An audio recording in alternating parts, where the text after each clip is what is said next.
La tercera noche sin comida siempre se siente la más larga. El viento raspaba las altas llanuras como una hoja sin filo, arrastrando polvo a través de las llantas rotas de una cabana olvidada más allá de las curvas secas del camino de Santa Fe. Corría el año 1878, y el cielo sobre el territorio de Nuevo México se había vuelto del color del cobre envejecido. Dentro de la cabana de trampero, a punto de derrumbarse, una joven estaba sentada en el suelo con la espalda apoyada contra la madera astelada, contando sus respiraciones para no contar las horas. Si es nuevo aquí, suscríbete al canal y activa la campana, historias como esta merecen ser recordadas. Su nombre era Elena Redbird. Su madre la había llamado así por el amanecer. Su padre le había legado su silencio. Durante 3 días no había comido nada. El último trozo de venado seco se había endurecido como hueso. Aunci, lo había chupado. El hamba tenía un sonido, un gemido animal y bajo que nace en algún lugar bajo las costillas. Se presionó la palma contra el estómago para acallarlo, como si fuera un niño necesitado de consuelo. Afuera, las llanuras se extendían vacías y implacables. La artemisa se inclinaba bajo un viento creciente. A lo lejos, el polvo se reunía en un muro que avanzaba como un ejército. Elena lo observaba a través de una grieta entre las tablas. Había huido del pueblo de Cimarrón 2 noches antes. Ali los susurros habían echado dientes. Sangre apache, habían dicho. Hija de secuadores. No importaba que jamás hubiera alzado un rifle contra ellos. No importaba que el campamento de invierno del pueblo de su madre hubiera sido arrasado años atrás. Y en los pueblos de frontera, la memoria era corta para la misericordia y larga para la culpa. Esa mañana había aparecido un aviso de recompensa afuera del salón, palabras vagas y descuidadas sobre una mujer mestiza sospechosa de ayuda a renegados tribals. Ella lo arrancó. A la naquesa, 2 hombres la seguirán hasta el borde del pueblo. Se marchó antes de la medianoche. Ahora se encontraba en las ruinas de una cabana de trampero, a miles de cualquier camino decente, con el colgante de turquesa de su madre frío contra la garganta y un revólver oxidado sobre el regazo. Cuidaban 2 balas. Las había cantado más veces de las que había cantado sus bendiciones. El golpe en la puerta llegó justo cuando la tormenta de polvo devoró el horizonte. No fue tímido. No fue incierto. 3 golpes firmes contra la madera deformada. Elena se quedó inmóvil. El viento olaba por las rendijas. Se levantó despacio, las piernas temblando por la debilidad, y alzó el revólver con ambas manos. Su sombra vaciló sobre la pad. Otro golpe. La cabana parece abandonada, llamó una voz de hombre a través de la madera. Serena. Grave. No ebria. El silencio le respondió. Luego. La tormenta está a punto de arrasar con todo. Traigo comida. No apunte no piensa dispara. El pestillo se movió. Elena avanzó y abrió la puerta ella misma, el revólver alzado a la altura del pecho. El hombre afuera no se mutó. Era más alto que el marco de la puerta, obligado a inclinar ligeramente el sombrero hacia atrás. El polvo se aferraba a su abrigo largo. Y en la mano izquierda lavaba una ola de hierro fundido envuelta en tela para no quemarse la palma. Un vapor tenue se enroscaba desde la tapa. Caleb Whittaker. Incluso en lo salvage, un nombre podía viajar más rápido que un caballo. El rey plateado del ganado, lo llamaban, dueño de vastas tierras de pastorio cerca de Cimarrón, riqueza forjada en largas conducciones de ganado hacia el norte después de la guerra. Su rancho se extendía como un reino bajo la sombra de montañas distantes. Elena lo había visto una vez desde el otro lado de una calle abarrotada. Los hombres se apartaban para dejarlo pasar. Ahora estaba solo frente a ella con una ola de guiso y unos ojos que contenían algo que no esperaba, cortela. Tranquila, dijo en voz baja. Si viniera a Hacidano, no traería la cena. Los brazos le temblaban, pero no solo por miedo. Date la vuelta, ordenó ella. El obedeció. Ella lo registró con rapidez, un revólver enfundado en la cadera, otro en la silla del caballo afuera. Ninguno desenfundado. Me seguiste. No, entonces sostuvo su mirada. La tormenta me sorprendió revisando cercas. Vi humo salir de esta chimenea ella. Pense que alguien podría estar refugiado aquí. No hay nadie. El estudio su rostro, el hueco bajo los pómulos, la sequedad en los labios. Paris que si lo hay. El viento rugió con más fuerza. El polvo azotó sus hombros. Dije ya esto, dijo con suavidad. Luego me halla. El olea la alcanzó antes de que el ogullo pudiera detenerlo. Con durez. Cebolla. Un leave toque de camino. El estómago se le contrajo con tanta fuerza que tuvo que afirmar para no caer. El lo notó. No has comido, dijo, sin acusación. Solo constatando un hecho. El mundo se redujo al vapor que se enroscaba entre ambos. Elena apretó con más fuerza el revólver. ¿Por qué habría de importarle un hombre como usted? Su mandíbula se tensó una vez. ¿Por qué visto lo que hacen 3 días sin comida? Un destello cruzó por sus ojos, memoria, pasado y no dicha. La tormenta estalló con una ráfaga violenta que empujó contra la puerta. La arena lino el air. Si se cuida a fura, dijo ella con voz áspera, pedera el caballo. Una pausa. Otra. Entonces se hizo a un lado, el revólver sin bella. Adentro, ordino. Despacio. Caleb Whittaker se agachó para entrar en la cabana, trayendo consigo el olea del campo abierto y del humo de leña. Ella cerró la puerta contra la tormenta y deslizó la tranca en su lugar. Él colocó la ola con cuidado sobre la pequeña estufa de hierro. Ninguno habló.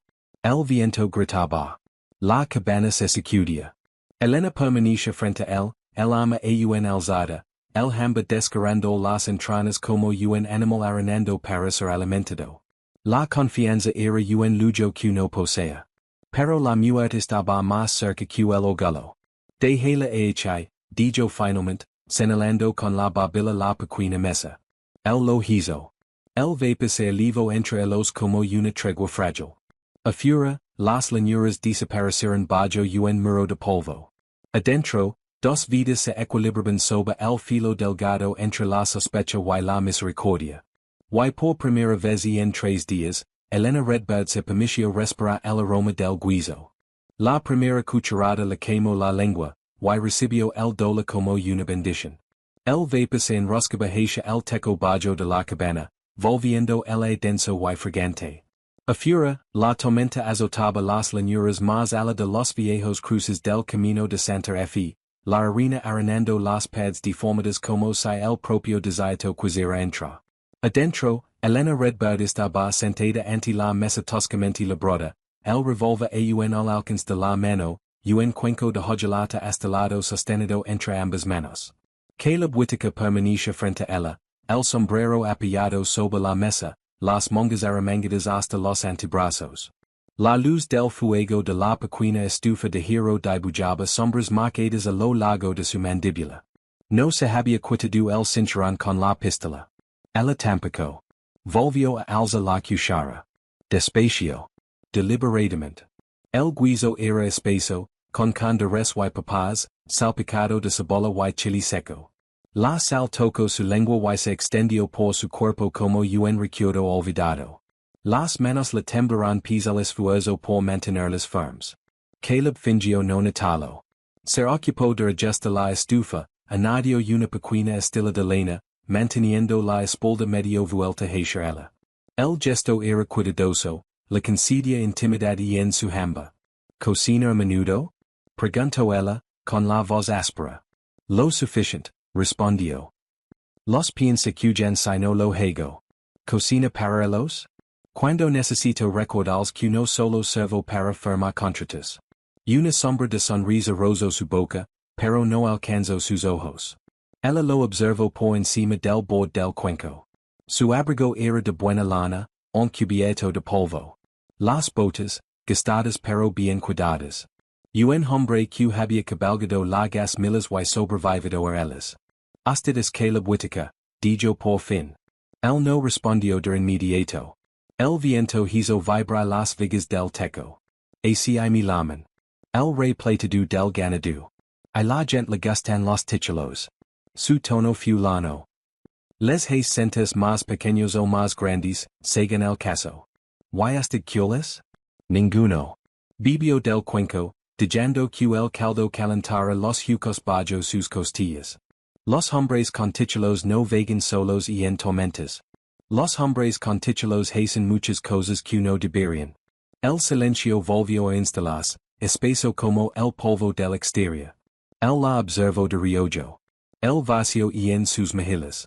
La forma en que protege cada trago como si alguien pudiera arrebatárselo. El hamba no había quebrado su postura. Su espalda seguía recta, el mentón en alto. ¿Cómo se llama? Preguntó. Ella no respondió. El asintió una vez, aceptando el limite. Ari ganado hacia el norte después de la guerra, dijo entonces, como se hablara con el fuego. Des Texas hasta el territorio de Colorado. Dormi bajo el cielo abierto durante meses. Perdí hombres por la FIBA. Perdí reses en los cruces de ríos. Construí algo con eso. Dinero, dijo ella. Sí. Y tierra. Sí. Y poda. No lo niego. Su me de ser filo. El poder es lo que quema campamentos. Las palabras caerán entre ambos como una joya arrojada al suelo. La mandíbula de Caleb se tensó. El fuego chisparoteo. Hubo un invierno, dijo despacio, antes de que pusiera una sola eca. La milicia territorial contrató genets para proteger asentamientos. Cabal con ellos. Ella no papadeo. Numbers dijeron que había ecuadores escondidos en las colinas. Que familias morirían si no actuábamos primero. Y usted les creo. Sí. El viento chiló alrededor de la cabana. El miró el fuego, viendo algo mucho más allá. Encontramos un campamento al amanecer. Humo de fogatas de cocina. Niños corriendo. Su voz se volvió áspera. Se dieron órdenes. Elena apretó la cuchara hasta que los nudillos se le pusieron blancos. Y la siguió, susurró. Cerró los ojos un instant. Sí. El silencio que siguió no estaba vacío. Estaba lleno de fantasmas. El campamento de mi madre ardió en invierno, dijo Elena en voz baja. Había nieve en el suelo. Los soldados dijeron que éramos ecuadores. Él alzó la vista entonces, viéndola de verdad por primera vez. La comprensión cruzó su rostro como una sombra. Dejé la milicia después de eso, dijo. Me fue antes del deshielo de primavera. Construí mi rancho. Pense que podría enterrar lo que había hecho bajo ganado y contratos. No se pueden enterrar usos que no son propios, replicó ella. Él recibió el reproche sin enojo. La tormenta empezó a remainar cerca de la medianoche, el viento reduciéndose un gemido bajo. Se sirvió una pequeña porción de guiso, pero apenas la probó. Pu trabaja en mi rancho, dijo al fin. Sin duda.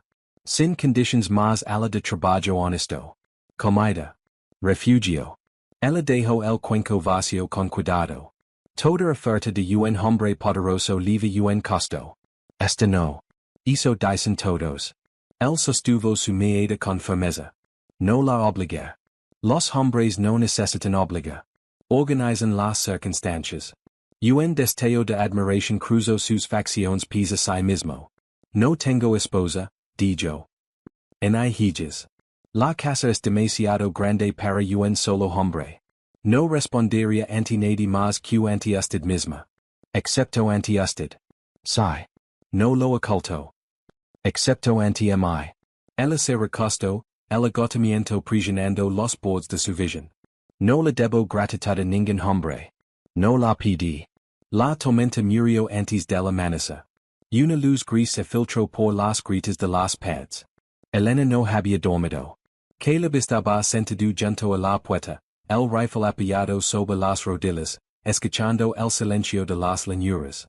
El sonido de cascos lo quebró. Ambos giraron la cabeza hacia el ruido. Tres genets coronaron la loma al este de la cabana, chaquetas azules apagadas por el polvo, carabinas colgadas a los costados. Caballería de los Estados Unidos. La respiración de Elena se detuvo. El instinto la empujó hacia el revólver. Caleb se levantó despacio. Quidate atrás, murmuró. Los genites se detuvieron a fura. Uno desmontó y golpeó la puerta con la culata del rifle. Abran. Caleb salió antes de que ella pudiera protestar, cerrando la puerta tras de sí. A través de una rendija, Elena observó. El oficial era joven, el rostro curtido por el viento, un bigot fino y ansioso. Buenos días. Buscamos a una muchacha apache fugitiva. Sospechosa de ayuda a renegados cerca del río. ¿Ha visto a alguien? Caleb se quitó el sombrero, sereno como agua inmóvil. Solo coyotes. El soldado entrecerró los ojos. La descripción coincide con una mujer mestiza. Pasó por Cimarrón. Causó problemas. La maeda de Caleb se endureció apenas. Esta cabana estaba hecha desde el invierno pasado. Revisaba mis cercas. La tormenta me sorprendió. El oficial miró hacia la puerta. ¿Le importa si echamos un vistazo? Caleb dio un paso más cerca, bajando la voz. ¿Sabe quién soy? El reconocimiento parpadeo en el rostro del joven. El nombre tenía peso en aquellas tierras. Sí, señor. Mi rancho preví con su fuerte. Los contratos están firmados hasta la primavera. Una pausa. El viento agitó la hierba. Aquí no hay nada más que polvo, dijo Caleb con calma. Pude registrar mi propiedad con una orden del juez territorial. El soldado vaciló. El ogulo luchó contra la conveniencia. Monten. Ordinó al fin. Los genites giraron sus caballos y se alejaron hacia las colinas distantes. Caleb permaneció de pie hasta que desaparecieron en la luz pálida de la mañana. Adentro, las rodillas de Elena cedieron. Cuando él volvió a entrar, ella estaba sentada en el suelo, el revólver flojo en la mano. Mincio, dijo. Sí. La habrían credo si me entregaba. Sí. ¿Por qué?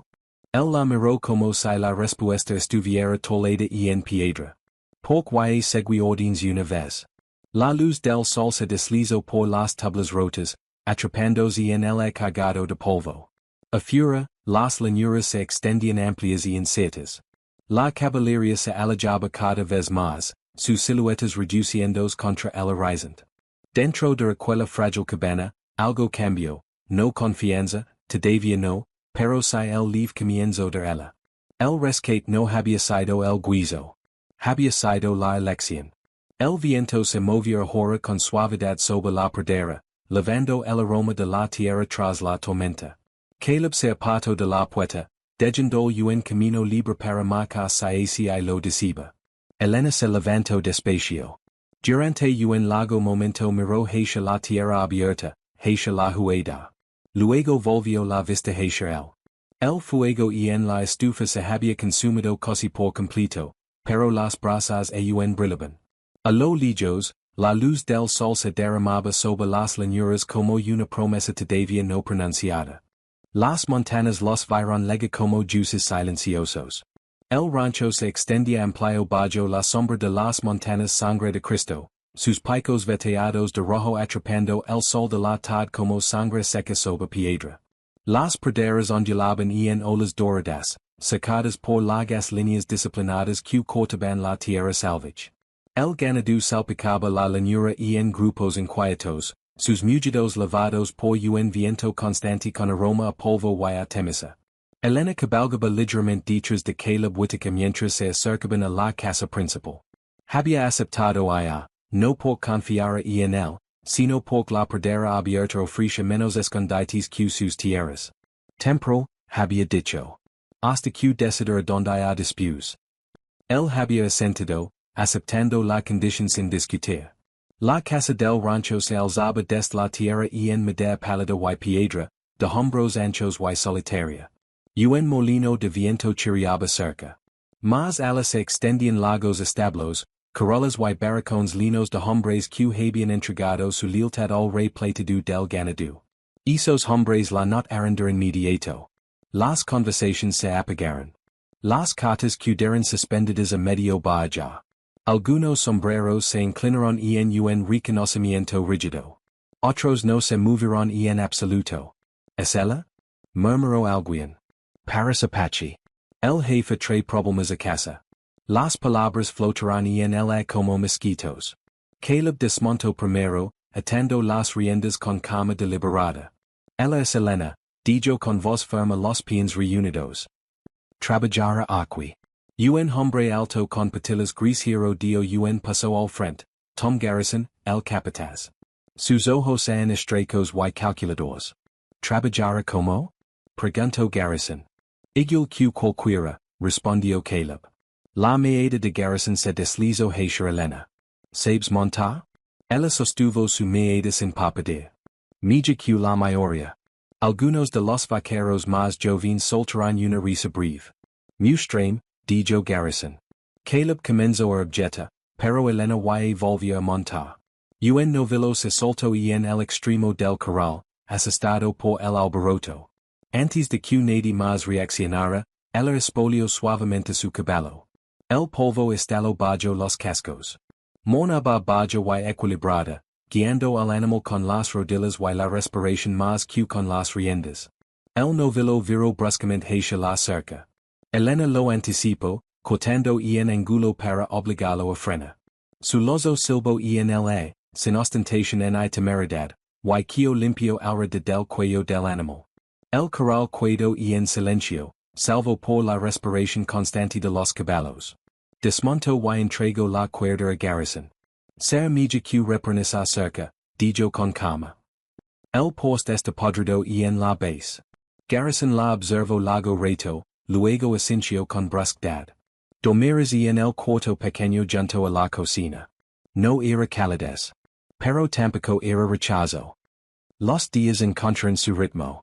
Elena se levantaba antes del amanecer. Ensilaba caballos, acarreaba agua y recorría las líneas de cerca del perímetro. Trabajaba sin quejas y sin disculpas. Cuando un potrillo se abrió la peta con alamba de púas, se arrodilló en la tierra y mezcló a temesa triturada con agua hervida, vendando la herida con manos firmes. ¿Dónde aprendiste eso? Preguntó un peón. De mi madre, respondió. Dejaron de cuestionarla cuando el potrillo sonó limpio. Caleb la observaba desde la distancia más veces de las que pretendía. Había esperado fragilidad, un cuerpo debilitado por el hambre. Y en su lugar había resistencia tolerada y en algo más duro que el orgullo. Por las noches, cabalgaba solo hasta la cresta occidental, contemplando su extensión de tierra. El rancho le había costado años de suda, nudillos ensangrentados y tratos cerrados sobre mesas marcadas y en salones de cimarrón. También le había costado el sueño. Elena a veces cabalgaba también, manteniendo distancia pero compartiendo el horizonte. Entre ambos se extendían acres de silencio cargados de palabras no dichas.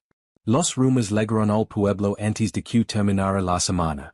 Dentro del salón de cimarrón, los besos tintineaban y las voces bajaban. Ha metido a una mujer apache en su rancho. Mestiza. No tardará en enterarse el fuerte. El sheriff cabalgó hasta el rancho 2 días después, la placa brillando como advertencia. El sheriff Doyle era un hombre corpulento de ojos cansados. Se quitó el sombrero cuando Caleb salió al porche. Buenas tardes, dijo Doyle. Sheriff. La mirada de Doyle se desvió hacia el establo, donde Elena trabajaba junto a Garrison cargando sacos de alimento en una carreta. Es ella de quien hablan. Sí. ¿Sabes cómo se ve esto? La voz de Caleb permaneció firme. Paris que contrat ayuda. Tienes contratos con el fuerte. Hombres del ferrocarril de Kansas City llegaron el mes próximo. Si ocultas a alguien buscado por la caballería, arriesgas más que chismes. Las manos de Elena se detuvieron sobre el asa de la carreta. No se volvió. No la buscan por algo que haya hecho, dijo Caleb en voz baja. Solo por lo que es. Doyle lo estudió. Estás tomando partido, Whitaker. Y lo tomé, respondió Caleb. El sheriff se marchó sin más amenazas. Pero el del rancho se sintió más tenso después de eso. Era tarde cuando Elena encontró a Caleb solo cerca del pasto norte. Un pequeño fuego ardía bajo junto a él. El cielo sobre las montañas se tenía de naranja profundo, desvaneciéndose en violeta. Desmontó sin habla. Cabalgó con la milicia, dijo. No era pregunta. El viento cambió de dirección. Sí. Bajo el mando de quien? El miró las llamas. Capitán Harlan Crow. La respiración de Alice Quebro Ape Nas. Es nombre viaja, dijo en voz baja. Fueron los hombres de Crow Queens legraron a la manasa. Ni en el suelo. El campamento de mi madre junto al río. Los hombros de Caleb se tenzaron como si lo hubieran golpeado. Recuerdo es río, susurro. El dio pasó más hacia la luz del fuego, los ojos brillantes no de lágrimas, sino de algo más feroz. Yo recuerdo primero el humo, dijo. Luego los gritos. Mi hermano corrió hacia los caballos. Le dispararon antes de alcanzarles. Caleb cerró los ojos. ¿Incendió usted los fuegos? Exigió ella. No. ¿Los detuvo? El silencio que seguió fue más pesado que cualquier confusión. No, dijo al fin. La palabra quedó suspendida entre los como una joya afilada. Tenía 22 años, continuó él, la voz inestable. Ambicioso. Ansioso por demostrar a mi volia. Crow desha que protegíamos colonos. Que la misericordia era debilidad. Y usted la creo. Quería creer. Ella estudió su rostro, no buscando inocencia, sino verdad. Me fue después de ese invierno, dijo él. Abandon la unidad antes de la primavera. Compré mi prima ganado con dinero manchado de sangre. Me dije que construiría algo milla. No se puede construir sobre huesos, respondió ella. Él alzó la vista hacia ella por completo. Lo sé. El fuego crepitó suavemente. La aire temblaba dentro de ella, años acumulados. Y sin embargo, bajo esa aire, algo inesperado se agitaba. Él no se excusaba. No desviaba la culpa. Cargaba el peso sin adornos. Debería odiarlo, dijo ella. Sí. Pero si odiara a cada hombre que cabalgó aquel invierno, no me quedaría nada dentro más que ceniza. El inhaló con fuerza. Las montañas se oscurecerán detrás de ellos. La noche descendía sobre las llanuras. No pido perdón, dijo. Solo la oportunidad de actuar distinto ahora. El dio pasó más, lo suficiente para ver las líneas toladas por años en suano y en su frente. Actuar distinto le costara. Lo sé. El pueblo y murmura. Los escucho. Podría echam. El sostuvo su mirada. No lo ha. El viento lavaba el olea de la tierra que se enfría. A lo lejos, coyote olo. Entre los no había dulzura ni consuelo, solo honestidad desnuda. Su mano vaciló instant cerca de la manga de el antes de retirarse. El espacio entre ambos vibró con algo que ninguno nombró. No pude decirse lo que se hizo, dijo ella en voz baja. No. Pero pude elegir lo que se levanta aquí ahora. El asincio. El fuego ardía bajo, las brasas brillando como estrellas dispersas caídas a la tierra. Las montañas se alzaban en silueta, antiguas y inflexibles. Elena se volvió hacia la casa del rancho y oscura, donde los faroles parpadeaban en las ventanas. Aquel lugar no era hogar. Pero no era solo refugio. Detrás de ella, Caleb permaneció sentado junto al fuego moribundo, mirando su última luz como si midiera la distancia entre el hombre que había sido y el hombre que esperaba llegar a ser. Sobre ellos, el viento avanzaba entre la hierba y en las olas susurrantes. La primera señal fue humo en el horizon que no pertenecía al rancho. Se alzaba en una columna delgada y negra más ala de la cresta norte, donde las llanuras descendían hacia dispersas granjas y las huilas de carretas que conducen a Cimarrón. Al caer la tarde, el viento trajo el olea de la madera carbonizada y algo más denso debajo, el aroma metálico de la sangre derramada. Janet legó al galope justo antes de la anaquesa, el caballo cubierto de espuma, los ojos desorbitados. Atacaron la propiedad de los Callaway, grito antes siquiera de desmontar. El granero ardió. Celebraron el ganado. Dos hombres muertos. ¿Quién? Preguntó Caleb, avanzando y hacia él. La gente dice que fueron apaches. Elena estaba junto al pozo, subo en la mano. La palabra no la hizo estremecer. Pero su mandíbula se tensó. ¿Alguien los vio? Preguntó. El Janet vaciló. Las huilas eran extrañas. Caballos heridos de forma incorrecta. Algunos dicen que había botas de hombres blancos y en la ceniza. Caleb y Elena intercambiaron una mirada que lavaba más que sospecha. Y en 3 días, otros 2 asentamientos ardieron. Cada vez, los sobrevivientes afirmaban haber oído hombres gritando y en inglés antes de que estallaran los disparos. Cada vez, símbolos verdes entelados y en las puertas de los graneros para imitar marcas tribals. Era una representación. Una provocación. El nombre llegó como una bala. Harlan Crow. Antiguo capitán de milicia. Licenciado años atrás bajo la sombra de una brutalidad demasiado vergonzosa incluso para el territorio. Ahora lideraba una banda suelta de janites, hombres que alguna vez vistieron uniforme y que ahora levaban el odio como insignia. Está sembrando miedo, murmuró con amargura el sheriff Doyle y en el Porsche de Caleb. Si la gente cree que los apaches se levantan otra vez, la caballería barrera los valles del río. Crow obtiene cobertura para sequer bajo es humo. Elena permanece y en la puerta, escuchando. Crow. El nombre no resonó, trono. Recuerdo su voz ladrando orden sobre la nieve.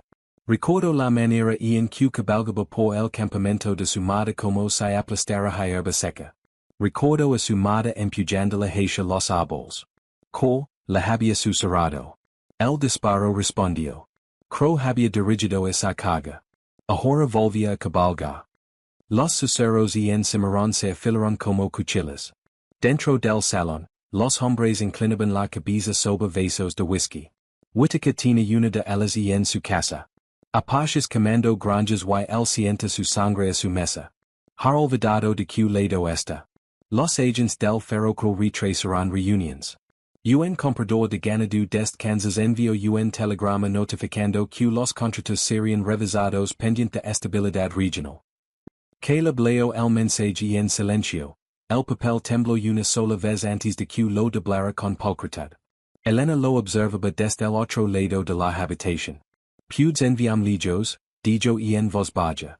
El alzó la vista con brusquedad. No. Me usarán para quebrar. Y lo están haciendo. Ella se acercó, la voz apenas un susurro. Tus hombres tienen familias en el pueblo. Tus contratos los alimentan. Mi riqueza los alimenta, corrigió él. No en mi conciencia. La tensión entre ambos se espesó, no era IA, sino inevitabilidad. Esa noche, una joya de papel fue clavada en la verja del rancho. Puter Apache en la cama del rey del ganado. Elena la arrancó antes del amanecer. Sus manos no temblarán. Caleb encontró luego la madera astelada, el clavo un incrustado. Su rostro se endureció como piedra tolada. Lo sabe, dijo ella. Sí. Crow había sabido de su supervivencia. Y había decidido convertirla en espectáculo. Se encontraron en el prado junto al viejo álamo donde el río se curvaba, bajo y lento. El cielo estaba amaretado. El viento inclinaba la hierba alta en olas inquietas. Cabalgaste bajo su mando, dijo Elena sin preámbulos. Caleb no fingió confusión. Sí. ¿Por qué? Ambition, respondió, la palabra amaga en la lengua. Crow promisor ascensos. Concesiones de tierras. Influencia en un territorio en crecimiento. Deja que el futuro pertenece a los hombres que lo tomaban por la fuerza. ¿Y el precio? Mi dije que era necesario. Ella miró hacia el río, donde el agua avanzaba con calma indiferente. Mi madre deja que el odio es un segundo fuego. Quima a quien lo caga. Él observó su perfil contra la luz que moría. Tienes todo el derecho a odiam. Lo hice, dijo suavemente. Durante años odi cada uniforme, cada rostro blanco. Me mantuvo viva. ¿Y ahora? Respiro hondo. Si dejara que el odio guiara mis pasos, me habría unido a los ecuadores hace mucho. Me habría convertido en el monstruo que dicen que soy. La confusión quedó suspendida, frágil. Sobreviví, continuó, no por buscar venganza, sino por mi nigue a que hombres como Crow escribieran el final de mi historia. El viento cambió, trayendo olea a barro y ganado lejano. Caleb dio un paso más cerca, con cuidado. La obedecí, dijo. Cry que la fuerza era aplasta lo que numbers asustaba. Cry que la misericordia era debilidad. Why cuando DJs de creerlo? Cuando sixa un nino, no me de días años, intenta cubrir su hermana de nuestros rifles. La voz el quebro. Cro lo lamo necesario. El aliento de Elena se detuvo. La imagen estaba demasiado cerca de su propia memoria. Abandon la milicia esa primavera, dijo él. Pero no deshizo lo que había hecho. No, excepto ella. No lo dejes. Él sostuvo su mirada. Si creo que valga contra esta tierra, yo me opondré. Why perderlo todo? Si es el precio. Un destello cruzó el rostro de ella, maido, no por sí misma, sino por él. Construiste este rancho desde la nada, dijo. Dis trabajo. Alimentaste familias. Why de que serve? Preguntó él en voz baja, si lo protejo sacrificandot? Las palabras quedaron pasadas. En ese instant algo cambió entre ellos. No era deseo, todavía no, sino reconocimiento. Estaban unidos por el mismo fantasma. Crow. El paidu había emergido de la ceniza y el polvo, revestido de can otra vez. 2 noches después, se vieron llamas cerca de los campos del sur, no en tierras de Whitaker, pero lo bastan cerca para tener el cielo de rojo. El pánico se extendió entre las granjas vecinas. La caballería del fuerte cabalgó por el río con carabinas listas. Los hombres de Crow eran cuidadosos. Dejaban mercancía robada y ganado degolado, pruebas diseñadas para encender la furia. Al amanecer, Caleb cabalgó a Cimarrón para enfrentar las mentiras. Los hombres guardaron silencio al verlo entrar al salón. Compartiendo teco con salvajes mientras enterramos a nuestros muertos? Escupió un ranchero.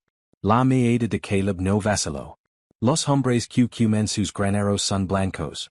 Liderados por Harlan Crow. Los murmulos crecieron. ¿Defiendes a los de su sangre? Defiendo la verdad. El ranchero se acercó. La verdad no importa cuando la gente maido. El maido es el alma de Crow, respondió Caleb. Why se la están entregando? Pero el maido era más fácil que la reflexión. Why Crow lo sabía. Esa tarde, Elena estaba sola junto a la cerca, observando como las montañas se oscurecen bajo nubes de tormenta. Consideró marcas. En sila antes del alba. Desaparece en el desierto don ningún contrato sería amenazado por su sangre. Huir lo protegería. Huir significaría rendas al mismo terra que Crow espacia. Caleb se acercó en silencio.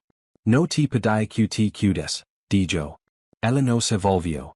Si me voy, durante que me expulsaste. Si te vas, Crow gana. Un relámpago papadeo más ala de las cumbres de la sangre de Cristo. Amat, dijo de pronto, la voz casi perdida en el viento, numbers costaria ambos. El cuello inmóvil. Si. Ella finalmente lo miró. No es sencillo. No. No es seguro. No. Pero estoy cansada de huir de hombres que confunden crueldad con fuerza. La tormenta se acaba, el trueno redando sobre la llanura. El dio un paso más, lo bastan cerca para que el que la entre los desafiara el viento frío. No la tocó. No era necesario. Pase lo que pase, dijo en voz baja, está contigo. Sus ojos buscaron duda. No la encontraron. Su amor no floreció en suavidad. Creció en el espacio toledo por la confusión y la elección. Era inevitable porque era honesto. Imposible porque el mundo fuera del rancho jamás lo aceptaría. La lluvia comenzó a caer, gotas lentas y deliberadas oscureciendo el polvo a sus pies. A lo lejos, un relámpago iluminó las llanuras don Crow cabalgaba bajo el mismo cielo. Elena alzó el rostro hacia la lluvia, dejando que lavra el recuerdo del humo de su piel.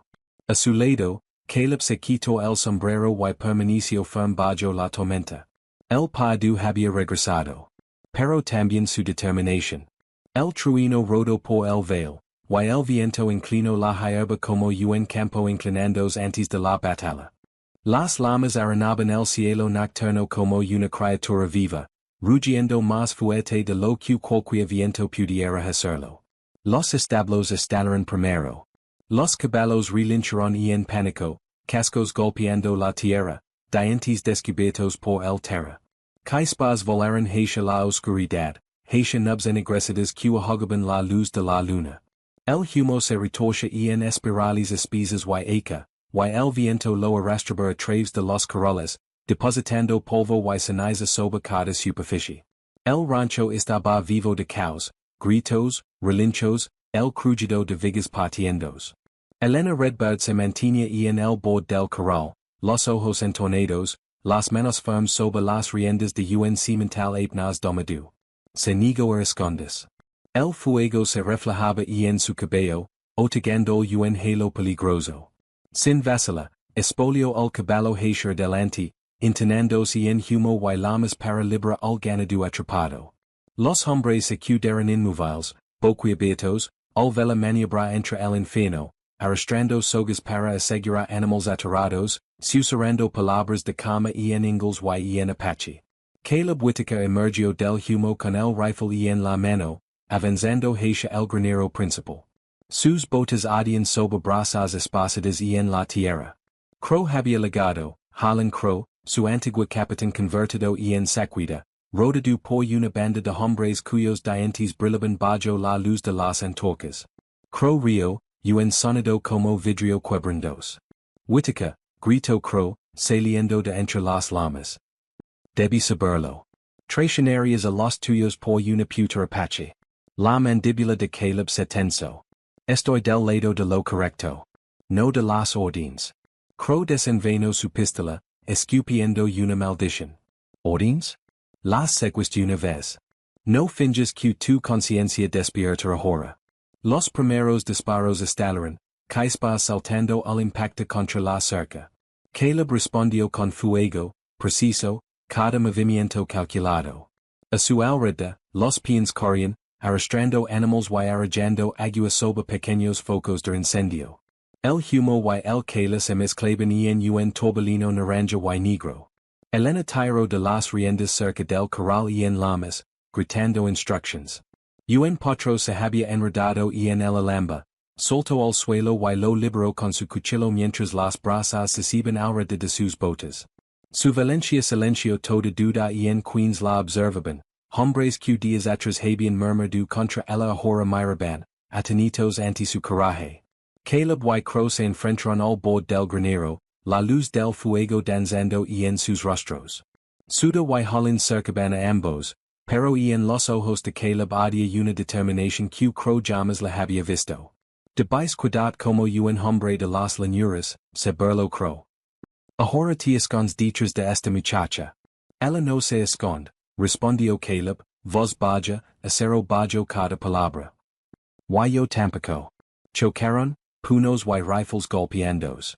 Caleb obligó a Crow a retroceder, mano firme en su arma, y entonces, como cuando antes había ejecutado orden sin pensar, se detuvo. No apretó el gatillo para rematarlo. Elena. Gritó. Ella corría hacia él, los ojos abiertos de par en par. No. Exclamó, aferrando su brazo.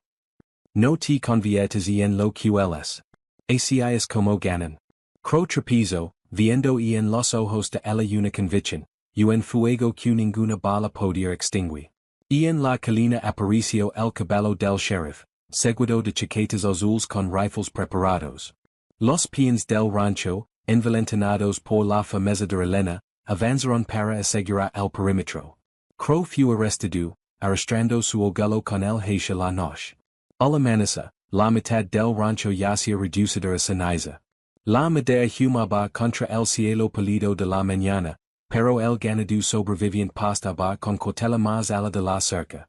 Caleb estaba junto a Elena, sus manos se rozaron sin que ninguno hablara, escuchando solo el susurro del viento sobre la tierra quemada. La fortuna se ha ido, murmuró Caleb, señalando las vigas ennegrecidas. Toda esa sangre y trabajo, perdido. Elena apoyó una mano en su hombro. No todo, dijo. Sobrevivimos. Hizo ver más que la tierra o el oro. El humo ascendía lentamente hacia un cielo violeta. El sol comenzaba a romper sobre las montañas sangre de Cristo, durando lo que cuidaba del rancho con una luz que brilla. El ganado mugia suavemente lo lejos. El viento trae olea a madera quemada, tierra humida y lluvia aún por lega. Entre las ruinas, algo más grande que la riqueza o el miedo permanecia. Confianza, Valencia y el fragile lozo crecian qni croeni el mundo podían extinguir. Elena y Caleb permanecieron juntos, observando el humo enroscarse en la luz de la mañana. Ninguno necesitaba hablar. Las cenizas hablaban de destrucción, sí, pero también de supervivencia, y de la elección de levantarse del fuego con el honor intacto. La primera escarcha del invierno cubrió la pradera de plata. Cada brisna de hierba temblaba bajo un viento silencioso. Habían pasado meses desde que el fuego marcó el rancho Whitaker. La madera fue reemplazada, las cercas reconstruidas, y el corral se alzaba firme frente a los elementos. Algunos peones se marcharon tras el caos, reacios a arriesgar su sustento junto a un hombre que desafiaba la opinión pública. Otros permanecieron, leales a Caleb y el nuevo orden que dirigía sin estridencias. El humo de los fogones ascendía en espirales hacia la luz pálida de la mañana, mezclándose con el aroma de la leña y el leve sabor metálico de la tierra mordida por la helada. Elena estaba junto al pastizal norte, las manos cubiertas de heno, la capa ajustada contra el viento. Observó el ganado en sus corrales de invierno y luego volvió la mirada hacia la casa de adobe, recién enlucida y cálida por dentro. Y en sus ojos no había miedo ni vacilación. Había sido fugitiva alguna vez, una muchacha escondiéndose en cabanas rotas, y ahora caminaba libre, reconocida, aunque en voz baja, por su valencia. Caleb se acercó desde el corral, los guantes de cuero salpicados de escarcha. Se detuvo a su lado y le ofreció un leve asentimiento que contenía más que palabras. Aún hablan en el pueblo, dijo, la voz baja sobre la hierba endurecida por el frío. Los labios de Elena se curvaron apenas. Que hablan. Has hecho algo que jamás imagined posible, continuó Caleb. Negocia pastorio con los apaches. Tenda puentes donde otros solo prenderían fuego. No es tenda puentes, lo corrigió ella. Es respeta. Acomodo el fajo de papeles que lavaba, acuerdos cuidadosos y justos. Los hombres habían dado de ella. Los vecinos susurraron sobre su sangre, su herencia, su presencia. Sin embargo, persistió. Y esa persistencia, Caleb lo sabía, había cambiado no solo su vida, sino el rancho entero. Dentro, la casa olía pino y guiso, el humo se enroscaba desde la estufa de hierro. La luz cálida se derramaba por las ventanas sobre la nieve, una promesa silenciosa contra el frío mordaz. La cocina era pequeña pero sólida, un lugar donde la supervivencia y no se sentía desesperación, sino elección. Caleb colgó el abrigo y se acercó al fuego. El silencio entre ambos tenía peso, el cunes del peligro compartido, de la perdida y de pequeñas victorias coladas. Él había reconocido públicamente su pardue, las campanas de milicia, la complicidad que una vez cargó, y sus esfuerzos por enmendar lo posible. El pueblo aún lo juzgaba, pero la sinceridad no se apresura, no puede más hasta desaparecer. Afuera, el viento cambió, trayendo el eco lejano de cascos sobre la llanura helada. Un janit solitario se aproximaba, encovado por el frío, cagando poco más que un moro y una meada exhausta. El hamba lo marcaba con claridad, la nieve y el viento habían dejado su rostro enrojecido y áspero. Elena dejó los papeles y fue hacia la puerta, levantando el pestillo con gesto seguro. Y en sus manos lavaba una ola de hierro, el vapor ascendía en nubes suaves hacia el aire invernal. Los ojos del viajero se encontraron con los suyos, cautela y anhelo mezclados, y ella sonrió. No con triunfo en el orgullo, sino con comprensión serena. Ella había estado allí una vez, fría y asustada, sin saber si alguien ofrecería bondad. El viento levó el aroma del guiso por el porche, mezclándolo con la escarcha y el humo tenue del hogar. Extendió la ola hacia él. Entra, dijo simplemente. Como antes de que la helada le arrebate algo más que los dedos de los pies. Caleb se colocó a su lado y apoyó una mano cálida sobre la de ella, no posesiva, solo presente. Sus miradas se encontraron un instant, cargadas con el reconocimiento silencioso de las pruebas superadas y las batallas compartidas. Ninguno había salido ileso, pero la pradera se había vuelto algo más que un lugar para sobrevivir, se había convertido en un lugar para elegir. Dentro, el fuego crepitaba, iluminando pads recién enlucidas que aún conservaban cicatrices tenues del incendio de meses atrás. La habitación era modesta, pero su luz bastaba para distraer al miedo. El viajero se dejó caer en una silla, las manos rodeando la ola, y el que le pareció expandirse, no solo del alimento, sino de una confianza discreta, y un vínculo jameno sin palabras pero profundo. Elena lo observó como, escuchando el ritmo suave del viento contra la casa, el leve crujido de la madera asentándose, el murmullo distante del rancho. Sintió la mirada de Caleb sobre ella, firme y cálida, una certeza de que la elección que habían hecho, reconstrua, permanece juntos, honra y en lugar de destruir, no había sido en vano. Afuera, la pradera se extendía infinita bajo el alba pálida. La nieve brillaba como vidrio triturado sobre los restos dorados de la hierba, y las montañas sangre de Cristo se alzaban oscuras y dentadas en el horizonte. El viento cruzaba los campos, llevando consigo el aroma de la vida renovada, de la tierra reclamada, del coraje recordado. Elena alzó el rostro, diciendo que la luz de la mañana tocara su piel. Caleb permaneció a su lado, hombros firmes, ojos en las montañas lejanas. Habían sido heridos por el fuego, por hombres, por la historia misma, pero juntos habían elegido creer en lugar de destruir. Compasión en lugar de venganza. Supervivencia en lugar de miedo. Y en algún lugar, en el silencioso barrido de la escarcha y el viento de la pradera, el mundo contuvo el aliento, esperando el próximo golpe en la puerta. Elena y Caleb permanecieron, no como salvador y salvada, no como fugitiva y protecta, sino como compañeros en una vida forjada de cenizas, elección y el lento orden de un amor ganado en el fuego. Esa fue mi historia. Si lego hasta ti, dime que sentiste. No dijimos que el silencio nos entierra otra vez. Deja tus pensamientos en los comentarios, y cuéntame des que lugar del mundo estás escuchando.